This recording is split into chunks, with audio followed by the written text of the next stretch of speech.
Chikkamagaluru sir ಜಿಲ್ಲಾ ಪರಿಷತ್ ಪ್ರಾಥಮಿಕ ಕನ್ನಡ ಶಾಲೆ ಟಾಕಳಿ ಅಭ್ಯಾಸ ಕ್ರಮವನ್ನು ಪೂರ್ಣಗೊಳಿಸುವ ಸಲುವಾಗಿ ವರ್ಕ್ ಫ್ರಮ್ ಹೋಮ್ ಈ ಒಂದು ಉಪಕ್ರಮದ ಅಂತರ್ಗತವಾಗಿ ಅನೇಕ ವಿಡಿಯೋಗಳನ್ನು ಜಿಲ್ಲಾ ಪರಿಷತ್ ಶಿಕ್ಷಣ ವಿಭಾಗದವರು ತಮ್ಮವರಿಗೆ ತಲುಪಿಸ್ತಾ ಇದ್ದಾರೆ. ದಯವಿಟ್ಟು ಆ ವಿಡಿಯೋಗಳನ್ನು ತಾವೆಲ್ಲರೂ ವೀಕ್ಷಿಸಿ. ಮಕ್ಕಳೇ, ನೀವೆಲ್ಲರೂ ಹಿಂದಿನ ವರ್ಗದಲ್ಲಿ ಪೃಥ್ವಿಯ ಬಗ್ಗೆ ಸಂಪೂರ್ಣವಾಗಿ ಅಭ್ಯಾಸವನ್ನು ಮಾಡಿದ್ದೀರಿ. ಇವತ್ತಿನ ಈ ಮೊದಲನೇ ಪಾಠದಲ್ಲಿ ನಾವು ಪೃಥ್ವಿ ಹಾಗೂ ವೃತ್ತಗಳು ಇವುಗಳ ಬಗ್ಗೆ ಅಭ್ಯಾಸವನ್ನು ಮಾಡೋಣ. ಈ ಹಿಂದಿನ ಚಿತ್ರವನ್ನು ನೀವು ನೋಡ್ತಾ ಇದ್ದೀರಿ, ಜಗತ್ತಿನ ನಕಾಶೆಯ ಚಿತ್ರ. ಆ ಚಿತ್ರವನ್ನು ಎಲ್ಲರೂ ಗಮನ ಕೊಟ್ಟ ನೋಡ್ರಿ. ಕೆಲವು ವಿದ್ಯಾರ್ಥಿಗಳ ಹೆಸರು ಕೂಡ ಅಲ್ಲಿ ಅವರು ಜಗತ್ತಿನಲ್ಲಿರ್ತಕ್ಕಂಥ ಬೇರೆ ಬೇರೆ ಸ್ಥಳಗಳಲ್ಲಿ ನಿಂತಿರುವುದನ್ನು ನೀವಲ್ಲಿ ಕಾಣ್ತೀರಿ. ಈಗ ಇದನ್ನೇ ನಾವು ಸ್ವಲ್ಪ ವಿಸ್ತಾರವಾಗಿ ನೋಡ್ಕೋಣ. ಎನ್ರಿಕೆ ಅನ್ನತಕ್ಕಂಥ ಈ ಒಬ್ಬ ವಿದ್ಯಾರ್ಥಿ ದಕ್ಷಿಣ ಅಮೆರಿಕೆಯ ಲಿಮಾ ಅನ್ನತಕ್ಕಂಥ ಒಂದು ಪಟ್ಟಣದಲ್ಲಿ ಅವ ನಿಂತಿದ್ದನ್ನು ನಾವು ಆ ಚಿತ್ರದಲ್ಲಿ ನೋಡ್ತೇವೆ. ಕಾತ್ಯಾ ಅನ್ನತಕ್ಕಂಥ ಒಬ್ಬ ಹುಡುಗಿ ಆಫ್ರಿಕಾ ದೇಶದ ಕಿಂಬರ್ಲೆ ಅನ್ನತಕ್ಕಂಥ ಒಂದು ಸ್ಥಳದಲ್ಲಿ ನಿಂತಿದ್ದಾಳೆ. ಅದೇ ರೀತಿಯಾಗಿ ನತಾಲಿಯಾ ಅನ್ನತಕ್ಕಂಥ ಒಂದು ಹುಡುಗಿ ರೋಮ ಪಟ್ಟಣದಲ್ಲಿ ಅವಳು ನಿಂತಿದ್ದಾಳೆ. ಅದೇ ರೀತಿಯಾಗಿ ಗ್ರಾಹಮ್ ಅನ್ನತಕ್ಕಂಥ ಒಬ್ಬ ವ್ಯಕ್ತಿ ಯುರೋಪ್ ದೇಶದ ಸೆಂಟ್ ಪೀಟರ್ಸ್ಬರ್ಗ್ ಅನ್ನತಕ್ಕಂಥ ಒಂದು ಪ್ರದೇಶದಲ್ಲಿ ನಿಂತಿದ್ದಾನೆ. ಮೀನಾಕ್ಷಿ ಅನ್ನತಕ್ಕಂಥ ಒಬ್ಬ ಹುಡುಗಿ ಪೋರ್ಟ್ ಬ್ಲೇರ್ ಅನ್ನತಕ್ಕಂಥ ಒಂದು ಪಟ್ಟಣದಲ್ಲಿ ನಿಂತಿದ್ದಾಳೆ. ಅದೇ ರೀತಿಯಾಗಿ ಮಿಚಿಕೋ ಅನ್ನತಕ್ಕಂಥ ವಿದ್ಯಾರ್ಥಿ ಜಪಾನ್ ದೇಶದ ಟೋಕಿಯೋ ಅನ್ನತಕ್ಕಂಥ ಪ್ರದೇಶದಲ್ಲಿ ನಿಂತಿದ್ದಾನೆ. ಈ ಒಂದು ನಕಾಶೆಯಲ್ಲಿ ಮಧ್ಯದಲ್ಲಿ ನೀವು ಒಂದು ಸ್ವಲ್ಪ ಲಕ್ಷ್ಯ ಕೊಟ್ಟು ನೋಡಿದ್ರಪ್ಪ ಅಂತಂದ್ರೆ ಅಲ್ಲಿ ಏನು ಕಾಣಿಸ್ತದೆ ನಿಮ್ಗೆ?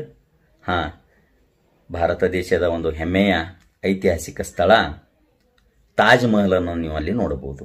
ಶಾಹಿದ್ ಅನ್ನತಕ್ಕಂಥ ಹುಡುಗ ತಾಜ್ ಮಹಲದ ಆಗ್ರಾ ಪಟ್ಟಣದಲ್ಲಿ ನಿಂತಿದ್ದನ್ನು ನಾವು ಕಾಣಬಹುದು. ಅಂದ್ರೆ ಈ ನಕಾಶೆಯ ಮೇಲೆ ಪ್ರತಿಯೊಬ್ಬರು ಬೇರೆ ಬೇರೆ ಸ್ಥಳಗಳಲ್ಲಿ ನಿಂತಾರೆ. ಇದನ್ನು ನಾವು ಪೂರ್ವ ಪಶ್ಚಿಮ ಅಥವಾ ದಕ್ಷಿಣ ಉತ್ತರ, ಎಡಕ್ಕೆ ಬಲಕ್ಕೆ ಈ ಥರನಾಗಿ ಒಬ್ಬರಿಂದ ಒಬ್ಬರಿಗೆ ಹೇಳ್ಬೋದು. ಈ ಉದಾಹರಣಾರ್ಥವಾಗಿ ನಾವು ನೋಡೋಣ. ಶಾಹಿದ್ ಇವ ರೋಮದಲ್ಲಿರ್ತಕ್ಕಂಥ ನತಾಲಿಯಾ ಇವಳ ಯಾವ ದಿಕ್ಕಿಗದಾನ? ನತಾಲಿಯಾ ಪೂರ್ವಕ್ಕೆ ಇರತಕ್ಕಂಥ ಅಂದ್ರೆ ಆಗ್ರಾ ಪಟ್ಟಣದಲ್ಲಿ ಶಾಹಿದ್ ಅದಾನ. ಇನ್ನು ಒಂದು ವೇಳೆ ನಾವು ಮಿಚಿಕೋ ಈ ವಿದ್ಯಾರ್ಥಿಯನ್ನು ನೋಡ್ಕೊಂಡೆವು. ಅವ ಜಪಾನದ ಟೋಕಿಯೋದಲ್ಲಿ ಅದ ಅಂತ ಹೇಳ್ದಾನ ನಿಮ್ಗೆ. ಅವ ಶಾಹಿದನ ಯಾವ ಭಾಗಕ್ಕೆ ಅದಾನ? ಶಾಹಿದನ ಕಡೆದು ನೋಡಿದೆವಪ್ಪ ಅಂತಂದ್ರೆ ಅವನ ಪೂರ್ವ ಭಾಗಕ್ಕೆ ಅದಾನ. ಯಾರು? ಮಿಚಿಕೋ ಒಂದು ವೇಳೆ ಶಾಹಿದನ ಕಡೆ ನೋಡದಪ್ಪ ಅಂತಂದ್ರೆ ಅವನು ಪಶ್ಚಿಮ ಭಾಗಕ್ಕೆ ಅದಾನ. ಅಂದ್ರೆ ಇಲ್ಲಿ ನಾವು ಪೂರ್ವ, ಪಶ್ಚಿಮ, ದಕ್ಷಿಣ, ಉತ್ತರ ಈ ಥರನಾಗಿ ಹೇಳಬಹುದು. ಆದರೆ ಆ ವ್ಯಕ್ತಿಗಳಿರ್ತಕ್ಕಂಥ ನಿರ್ದಿಷ್ಟವಾದ ಸ್ಥಳದ ಬಗ್ಗೆ ಹೇಳಬೇಕಾಗಿತ್ತಪ್ಪ ಅಂತಂದ್ರೆ ಆವಾಗ ನಾವು ಈ ಎಡಕ್ಕೆ ಬಲಕ್ಕೆ ಅಥವಾ ಪೂರ್ವದಲ್ಲಿ ಪಶ್ಚಿಮದಲ್ಲಿ ಹೀಗೆ ನಿರ್ದಿಷ್ಟವಾಗಿ ಹೇಳಕ್ಕೆ ಸಾಧ್ಯ ಆಗಂಗಿಲ್ಲ. ಅಭ್ಯಾಸದ ಸಲುವಾಗಿ ಕಾಲ್ಪನಿಕವಾಗಿ ವೃತ್ತ ಅಂದ್ರೆ ಗೆರೆಗಳನ್ನು ಹಾಕಿದ್ದಾರೆ. ನಾವು ಅನ್ಬೋದು ಪೃಥ್ವಿ ಮೇಲೆ ನಿಜವಾಗಿ ಎಲ್ಲ ಕಡೆ ಗೆರೆಗಳು ಆವೇನು? ನೈಸರ್ಗಿಕವಾಗಿ ಯಾವ ರೀತಿಯಾಗಿ ಆ ವೃತ್ತಗಳು ಈ ಪೃಥ್ವಿ ಮೇಲೆ ಇಲ್ಲ. ಯಾಕಂದ್ರೆ ಪೃಥ್ವಿ ಒಂದೇ ತರನಾಗಿ ಎಲ್ಲ ಕಡೆಗೂ ಇಲ್ಲ. ಕೆಲವೊಂದು ಕಡೆ ಆಳವಾದ ಸಮುದ್ರಗಳವ, ಕೆಲವೊಂದು ಕಡೆ ಬೆಟ್ಟ ಗುಡ್ಡಗಳವ, ಕೆಲವೊಂದು ಕಡೆ ಎತ್ತರವಾಗಿರತಕ್ಕಂಥ ಪರ್ವತಗಳವ, ಕೆಲವೊಂದು ಕಡೆ ಕಂದಕಗಳವ. ಹೀಗಾಗಿ ನಾವು ನಿಜವಾಗಿ ಯಾವ ಸ್ಥಳದಲ್ಲಿಯೂ ಕೂಡ ನೇರವಾಗಿ ವೃತ್ತಗಳನ್ನು ಅಥವಾ ಗೆರೆಗಳನ್ನು ಎಳೆಯಲಿಕ್ಕೆ ಸಾಧ್ಯ ಇಲ್ಲ. ಮತ್ತು ಈಗ ಇದನ್ನು ಯಾವ ರೀತಿಯಾಗಿ ಅಭ್ಯಾಸ ಮಾಡಿದ್ರು? ಇದನ್ನೇ ತಿಳಿದುಕೊಳ್ಳುವ ಸಲುವಾಗಿ ಪೃಥ್ವಿಯ ಪ್ರತಿಕೃತಿಯ ರಚನೆಯನ್ನ ಮಾಡಿದ್ರು. ಅದಕ್ಕೆ ನಾವು ಗ್ಲೋಬ್ ಅಂತ ಹೇಳಿ ಕರಿತೀವಿ. ಈಗ ನೀವು ಕಾಣ್ತಾ ಇರೋದು ಆ ಒಂದು ಗ್ಲೋಬದ ಚಿತ್ರ. ಈ ಪೃಥ್ವಿಯ ಮಾಡೆಲ್ ಪ್ರತಿಕೃತಿ ಗ್ಲೋಬ್ ಅಂತ ಏನಂತೇವು. ಇದರ ಮೇಲೆ ಕಾಲ್ಪನಿಕವಾಗಿ ಅಂದ್ರೆ ಇದು ಆಕಾರದಲ್ಲಿ ಚಿಕ್ಕದು, ಇದರ ಮೇಲೆ ಗೆರೆಗಳನ್ನು ಎಳೆದು ಪ್ರತಿಯೊಂದು ಸ್ಥಳದ ಒಂದು ವಿಶಿಷ್ಟ ಸ್ಥಾನ ಯಾವುದು ಅನ್ನೋದಕ್ಕೆ ಗುರುತಿಡ್ಲಿಕ್ಕೆ ಈ ಒಂದು ಆಧಾರವನ್ನು ಇಟ್ಕೊಂಡ್ರು. ಪೃಥ್ವಿ ಮೇಲೆ ಕಾಲ್ಪನಿಕ ರೇಖೆಗಳನ್ನು ಎಳೆದರು. ಅವುಗಳಿಗೆ ಅಕ್ಷವೃತ್ತಗಳು ಮತ್ತು ರೇಖಾವೃತ್ತಗಳು ಅಂತ ಹೇಳಿ ಕರೆದರು.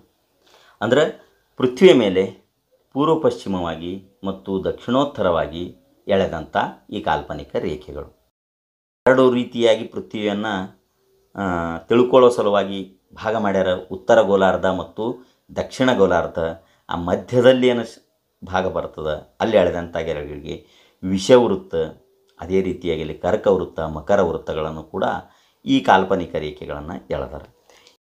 ಪೃಥ್ವಿ ಮ್ಯಾಗ ಇವು ಗೆರೆಗಳನ್ನು ನಮಗೆ ನೋಡ್ಲಿಕ್ಕೆ ಸಿಗಂಗಿಲ್ಲ. ಆದರೆ ಅವುಗಳ ಅಭ್ಯಾಸ ಮಾಡುವ ಸಲುವಾಗಿ ನಾವು ಶಾಲೆಯಲ್ಲಿಟ್ಟಿರ್ತಕ್ಕಂಥ ಈ ಪೃಥ್ವಿಗೋಲದ ಮೇಲೆ ಈ ಕಾಲ್ಪನಿಕ ರೇಖೆಗಳನ್ನು ನಾವು ನೋಡಿ ಒಂದು ಪ್ರದೇಶದ ವಿಶಿಷ್ಟವಾಗಿರತಕ್ಕಂಥ ನಿರ್ದಿಷ್ಟವಾದ ಸ್ಥಾನವನ್ನು ನಾವು ಈ ಒಂದು ರೇಖೆಗಳ ಮೂಲಕವಾಗಿ ನಾವು ಅವುಗಳ ಒಂದು ಅಭ್ಯಾಸ ಮಾಡಲಿಕ್ಕೆ ಬರ್ತದೆ. ಹೀಗಾಗಿಯೇ ಪೃಥ್ವಿ ಮೇಲೆ ಈ ಅಕ್ಷವೃತ್ತಗಳು ಅಥವಾ ರೇಖಾವೃತ್ತ ಹಾಗೂ ರೇಖಾವೃತ್ತಗಳು ಇವುಗಳನ್ನು ಮಾಡಿಟ್ಟಿದ್ದಾರೆ. ಇದನ್ನೇ ನಾವು ವೃತ್ತಗಳು ಅಂತೇಳಿ ಕರಿತೇವೆ. ಇದರಲ್ಲಿರ್ತಕ್ಕಂಥ ಒಂದು ಸಾಮಾನ್ಯ ಜ್ಞಾನ ನಾವು ಲಕ್ಷ್ಯದಲ್ಲಿ ಇಟ್ಕೋಬೇಕಾಗಿತ್ತಪ್ಪ ಅಂತಂದ್ರೆ, ಪೃಥ್ವಿ ಮೇಲಿರ್ತಕ್ಕಂಥ ಈ ಉದ್ದಗೆರೆಗಳಿಗೆ ಏನಂತಾರೆ, ಪೃಥ್ವಿ ಮೇಲಿರ್ತಕ್ಕಂಥ ಈ ಅಡ್ಡಗೆರೆಗಳಿಗೆ ಏನಂತಾರೆ, ಪೃಥ್ವಿಯ ಮಧ್ಯಭಾಗದಲ್ಲಿ ಏನು ಹೇಳಿದಾರೆ ಆ ಗೆರೆಗೆ ಏನಂತೇಳಿ ಕರೀತಾರೆ, ಈ ಉದ್ದಗೆರೆಗಳು ಒಟ್ಟು ಎಷ್ಟವ, ಇದಕ್ಕೆ ಏನಂತಾರತ್ತದ್ರ ಹೆಸರ, ಅಡ್ಡಗೆರೆಗಳು ಎಷ್ಟವ, ಇವುಗಳನ್ನು ನಾವು ಸಾಮಾನ್ಯವಾಗಿ ಈ ಒಂದು ಪ್ರಮುಖ ಮುದ್ದೆಯಾಗಿ ಇವುಗಳನ್ನು ನಾವು ಲಕ್ಷ್ಯದಲ್ಲಿ ಇಟ್ಕೊಳ್ಳಬೇಕು. ಇನ್ನು ಈ ಗೆರೆಗಳನ್ನು ಎಳಿಲಿಕ್ಕೆ ಪೃಥ್ವಿ ಮ್ಯಾಗೆ ಯಾಕೆ ಸಾಧ್ಯ ಆಗಿಲ್ಲ ಅನ್ನೋದು ಈ ಚಿತ್ರದಿಂದ ನೀವು ತಿಳ್ಕೊಳ್ಳೋಕೆ ಸಾಧ್ಯದ. ಪೃಥ್ವಿಯ ಒಂದು ಒಟ್ಟು ವಿಸ್ತಾರಣ, ಒಟ್ಟು ವ್ಯಾಸವನ್ನು ನೋಡಿದೆವಪ್ಪ ಅಂದ್ರೆ ಎಷ್ಟು ದೊಡ್ಡದಾಗಿ ನಮ್ಮ ಪೃಥ್ವಿ ಅದ ಅನ್ನೋದು ಈ ಚಿತ್ರದ ಮೂಲಕ ನಾವು ತಿಳ್ಕೊಬೋದು. ಇಲ್ಲಿ ಪೃಥ್ವಿಯನ್ನು ಪೂರ್ವದಿಂದ ಪಶ್ಚಿಮದವರೆಗೆ ಇದರ ಒಂದು ಉದ್ದಳತೆ 12,756 ಕಿಲೋಮೀಟರ್. ಅದೇ ರೀತಿಯಾಗಿ ದಕ್ಷಿಣದಿಂದ ಉತ್ತರದವರೆಗಿನ ಒಂದು ಉದ್ದಳತೆ 12,714 ಕಿಲೋಮೀಟರ್. ಹೀಗಾಗಿ ಈ ಪೃಥ್ವಿಯ ಭೂಪೃಷ್ಠ ಎಲ್ಲ ಕಡೆಗೂ ಒಂದೇನ ರೀತಿಯಾಗಿ ಸಮತಟ್ಟಾಗಿ ಇಲ್ಲ. ಪೃಥ್ವಿಯ ಪೃಷ್ಠಭಾಗ ವಿಭಿನ್ನ ಸ್ವರೂಪದಲ್ಲಿ ಅದ. ಎತ್ತರವಾದ ಬೆಟ್ಟಗಳವ, ಗುಡ್ಡಗಳವ, ಮಹಾಸಾಗರಗಳವ. ಇಷ್ಟಲ್ಲದೆ ಜನ ದಟ್ಟಣೆಯಿಂದ ಕೂಡಿರ್ತಕ್ಕಂಥ ಪ್ರದೇಶಗಳವ, ಕಟ್ಟಡಗಳವ. ಸಮತಟ್ಟಾಗಿರ್ತಕ್ಕಂಥ ಭೂಪ್ರದೇಶನೂ ಕೂಡ ಆದ. ಆದರೆ ನಿಜವಾಗಿ ಪ್ರತ್ಯಕ್ಷವಾಗಿ ಗೆರೆಗಳನ್ನು ಎಳೆದು ಹಾಕ್ಲಿಕ್ಕೆ ಸಾಧ್ಯ ಇಲ್ಲ ಅಂತ ತಿಳ್ಕೊಂಡೇ ಈ ಒಂದು ಪೃಥ್ವಿಗೋಲದ ಒಂದು ಮಾಡೆಲ್ ಪ್ರತಿಕೃತಿಯ ಮೂಲಕವಾಗಿ ಈ ಒಂದು ಅಕ್ಷವೃತ್ತ ಮತ್ತು ರೇಖಾವೃತ್ತಗಳ ಅಭ್ಯಾಸವನ್ನು ಮಾಡ್ತಾರೆ. ಈ ಒಂದು ಚಿತ್ರವನ್ನು ನೋಡಿ ಮಕ್ಕಳೇ, ಇಲ್ಲಿ ಕೋನಗಳ ಅಂತರ ಅಂತೇಳಿ ಕಾಣುತ್ತೆ. ಪೃಥ್ವಿಯ ಮೇಲಿರ್ತಕ್ಕಂಥ ಒಂದು ಸ್ಥಳ ಯಾವ ಭಾಗದಲ್ಲಿ ಅದ, ಅದನ್ನು ಯಾವ ರೀತಿಯಾಗಿ ನಾವು ಓದಬೇಕು ಅನ್ನೋದು ಈ ಚಿತ್ರದ ಮೂಲಕವಾಗಿ ನಾವು ತಿಳ್ಕೊಬೋದು. ಇಲ್ಲಿ ಪೃಥ್ವಿಯ ಮಧ್ಯಭಾಗದಲ್ಲಿ ಮ ಅನ್ನತಕ್ಕಂಥ ಒಂದು ಕೇಂದ್ರವನ್ನಾಗಿ ಇಟ್ಕೊಂಡ್ರು. ಇದರ ಮೇಲಿಂದ ಒಂದೆರಡು ಅಕ್ಷರಗಳ ಉದಾಹರಣೆಯನ್ನು ಕೊಟ್ಟು ಯಾವ ಸ್ಥಳ ಯಾವ ರೀತಿಯಾಗಿ ನಾವು ಅದನ್ನು ವಾಚನ ಮಾಡಬೇಕು ಅನ್ನೋದು ಈ ಘಟಕದಲ್ಲಿನೇ ಆದ. ಯಾವುದೇ ಸ್ಥಳದ ಸ್ಥಾನ ನಿಶ್ಚಿತಪಡಿಸಲು ಪೃಥ್ವಿಯ ಕೇಂದ್ರದಿಂದ ಪೃಥ್ವಿಯ ಮೇಲೆ ಅದು ಎಲ್ಲಿದೆ ಎಂಬುದನ್ನು ನೋಡಲಾಗುವುದು. ಅದನ್ನು ನೋಡಲು ಆ ಸ್ಥಾನ ಬಿಂದು ಹಾಗೂ ಪೃಥ್ವಿಯ ಕೇಂದ್ರ ಇವುಗಳನ್ನು ಜೋಡಿಸುವ ಸರಳ ರೇಖೆಯ ವಿಚಾರ ಮಾಡಬೇಕಾಗುವುದು. ವೃತ್ತದ ಪ್ರತಲದಲ್ಲಿ ಪೃಥ್ವಿಯ ಕೇಂದ್ರದ ಹತ್ತಿರ ಕೋನ ಮಾಡುವುದು. ಈ ಕೋನದ ಅಂತರವನ್ನು ಸ್ಥಾನದ ನಿಶ್ಚಿತಿಗಾಗಿ ಉಪಯೋಗಿಸುವುದು. ಅಂದರೆ ಕೇಂದ್ರ ಭಾಗದಿಂದ ನಾವು ನಿಶ್ಚಿತಪಡಿಸಿರ್ತಕ್ಕಂಥ ಸ್ಥಳವನ್ನು ಅಂತರದ ಮೂಲಕವಾಗಿ ಯಾವ ಕೋನವನ್ನು ಮಾಡಿಕೊಂಡು ಅದು ಒಂದು ಸರಳ ರೇಷೆಯನ್ನಾಗಿ ಕಂಡುಬರ್ತದೆ, ಅದಕ್ಕೆ ನಾವು ಆ ಸ್ಥಳದ ಸ್ಥಾನವನ್ನು ನಿಶ್ಚಿತಪಡಿಸ್ತೇವೆ. ಇಲ್ಲೊಂದು ಉದಾಹರಣೆಯನ್ನು ಕೊಟ್ಟರು ನೋಡ್ರಿ. ಕ್ಷ ಸ್ಥಾನದ ವಿಷವೃತ್ತದ ಪ್ರತಲದಿಂದ, ಈ ಕ್ಷ ನೋಡ್ರಿ ನಿಮ್ಗೆ ಈ ಚಿತ್ರದಲ್ಲಿ ಕಾಣಿಸಗತ್ತದ. ಕ್ಷ ಸ್ಥಾನ ಇದು ವಿಷವೃತ್ತದ ಪ್ರತಲದಿಂದ, ಅದರ ಮಧ್ಯಭಾಗದಲ್ಲಿರ್ತಕ್ಕಂಥ ಮ ಇದು ಮಧ್ಯ ಕೇಂದ್ರ ಬಿಂದು ಅದ. ಪ್ರತಲದಿಂದ ಅಂತರ 30 ಡಿಗ್ರಿ ಇದೆ. ಈ ಚಿತ್ರದಲ್ಲಿ ನೋಡಿದ್ರಪ್ಪ ಅಂತಂದ್ರೆ ಮದಿಂದ ಕ್ಷೇದವರೆಗಿನ ಒಂದು ಅಂತರ, ಅಂದ್ರೆ ಮ ಇದು ಮಧ್ಯಭಾಗ ಅಂತ ಹಿಡ್ಕೊಂಡ್ರೆ ಮ ಇದು ಕೇಂದ್ರ ಬಿಂದು, ಅಲ್ಲಿ ಸರಳ ರೇಷೆಯನ್ನು ಎಳೆದಾರೆ.